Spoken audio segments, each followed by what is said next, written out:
अगर आप अपने बच्चे की पढ़ाई के लिए विदेश पैसा भेज रहे हैं, किसी की इलाज के लिए पैसा बाहर भेज रहे हैं, या फिर विदेश में कोई संपत्ति खरीदने के लिए विदेश पैसा भेज रहे हैं, तो अच्छी बात है, उसमें कोई गलत काम है नहीं। लेकिन इन दिनों इनकम टैक्स डिपार्टमेंट की निगाहें बड़ी सख्त हो गई हैं हर उस ट्रांजैक्शन पे जो भारत से पैसा विदेश जा रहा है। अब इतनी सख्त हो गई, कई बार ऐसा लगता है कि विदेश पैसा भेजना गुनाह हो गया है क्या। तो हम चाहते हैं कि इस जो शक है उसको दूर किया जाए। इसमें कुछ कन्फ्यूजन है लोगों के बीच में, इस कन्फ्यूजन को दूर किया जाए। हमारे साथ गौरी चड्ढा हैं, जाने मानी टैक्स एक्सपर्ट हैं। गौरी, मैं तो इतना देख रहा हूँ इनकम टैक्स डिपार्टमेंट की तरफ से ढेर सारे नोटिस आ रहे हैं, कई सारे सीए के ऊपर कार्रवाई हो रही है, जो पैसा बाहर भेज रहे हैं उनके ऊपर नोटिस आ रहा है। ठीक है भाई, पैसा हमारा, हम विदेश भेजें या देश भेजें, आपको क्या लेना नहीं इससे? बिल्कुल लक्ष्मण, देखिए यही कंफ्यूजन है। अगर आपका पैसा है, जेन्युइन पैसा है, सोर्स ऑफ इनकम जस्टिफाइड है, आप पैसा बाहर भेजिए, कोई दिक्कत नहीं है, आपसे कोई सवाल नहीं पूछा जाएगा। फिर पूछा तो जा रहा है, लेकिन जिन लोगों से सवाल पूछा जा रहा है वो उन केसेस में पूछा जा रहा है जहां इनकम टैक्स डिपार्टमेंट को शक है कि ये पैसा जेन्युइन सोर्स ऑफ इनकम से नहीं है।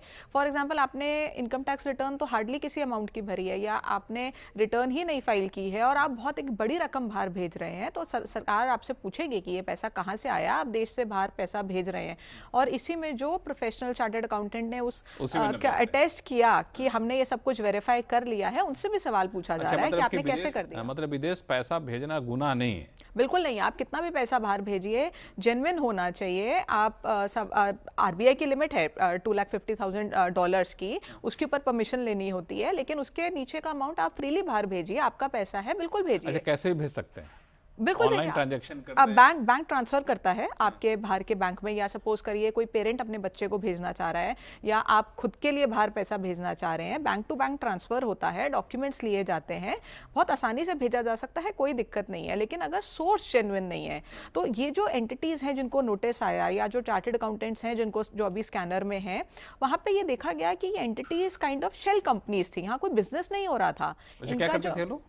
कोई खास बिजनेस ही नहीं था, ना इनकम टैक्स रिटर्न जा रही थी, अगर जा रही थी बहुत कम अमाउंट की जा रही थी। अच्छा। कोई जेन्युइन बिजनेस नहीं है, यानी कि शेल कंपनीज हैं।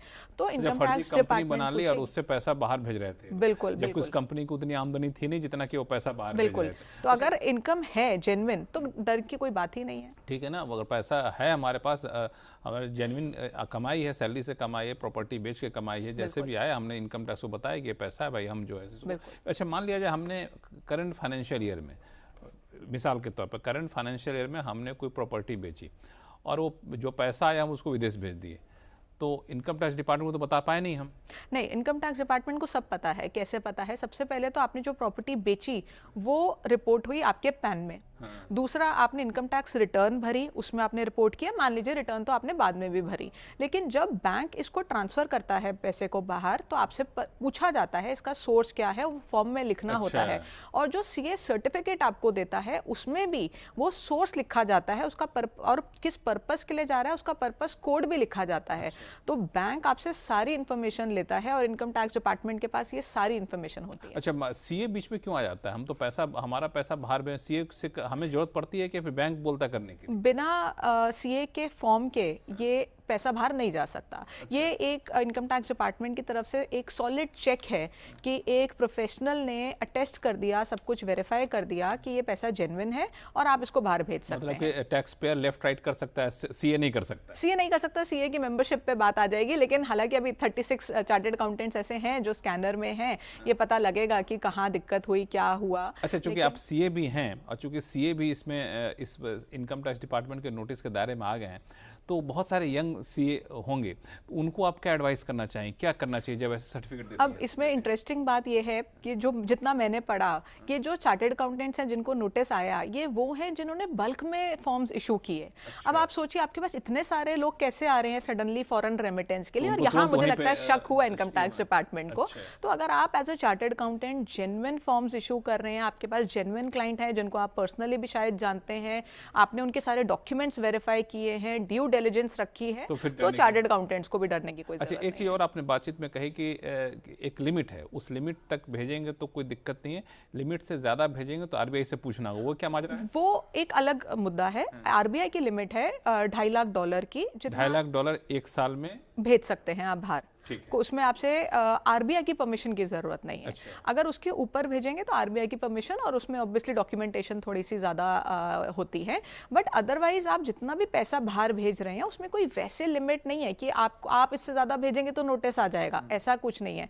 लेकिन अगर इनकम टैक्स डिपार्टमेंट को डाउट होगा तो चाहे कम अमाउंट का हो आपके पास नोटिस आ। अच्छा, एक और मैं पढ़ता था ना बीच में, सरकार समय समय पे इसके नियमों में बदलाव करती रहती है, लिबरलाइज रेमिटेंस स्कीम, वो क्या है माजरा, उसमें कैसे पैसे कि उसी के अंडर ये लिमिट है जो मैंने आपको आरबीआई की लिमिट बताई, या मैंने आपको कहा कि ये फॉर्म्स इशू करने होते हैं और उसमें उसी लिमिट ये सारे रूल्स उसी स्कीम के अंडर आते हैं। उसमें कुछ टैक्स भी करता है, एडवांस टैक्स? एडवांस टैक्स नहीं होता है, टीसीएस होता है। आप जितना पैसा बाहर भेज रहे हैं हर पर्पस के लिए अलग लिमिट है। मान लीजिए 10 लाख के ऊपर भेज रहे हैं तो आपके ऊपर टीसीएस कलेक्ट होगा, लेकिन ये जो टीसीएस होता है ना ये कोई टैक्स नहीं होता है, ये भी एक चेक है ये ट्रैक करने के लिए ताकि वो आपके पैन में रिपोर्ट हो जाए। तो बैंक वो जब टीसीएस कलेक्ट करता है वो आप ही के पैन में डिपॉजिट करता है और जब आप रिटर्न अपनी फाइल करेंगे आप उसको क्लेम कर सकते हैं। तो कोई एडिशनल टैक्स नहीं है ये। तो मतलब कुल मिलाकर है कि विदेश पैसा भेजना कोई गुनाह नहीं है, लेकिन गलत पैसा विदेश ना भेजिए। बिल्कुल, गलत पैसा पहले तो कमाइए ही नहीं और उसके बाद बाहर मत उसका बाहर मत भेजिए। तो बिल्कुल क्लियर होगा, विदेश पैसा भेजिए, वही पैसा भेजिए जो जेन्युइन तरीके से आपने कमाया, और जो जेन्युइन तरीके से नहीं कमाया कमाना भी नहीं, विदेश का तो घर में रखेंगे तब भी आपको पकड़े जाएंगे। तो बड़ा क्लियर कट है, कहीं कोई कन्फ्यूजन नहीं होना चाहिए। और आप पैसा बाहर भेज रहे हैं तो इस चीज़ का खास ख्याल रखिए जो गौरी ने आपको बताया।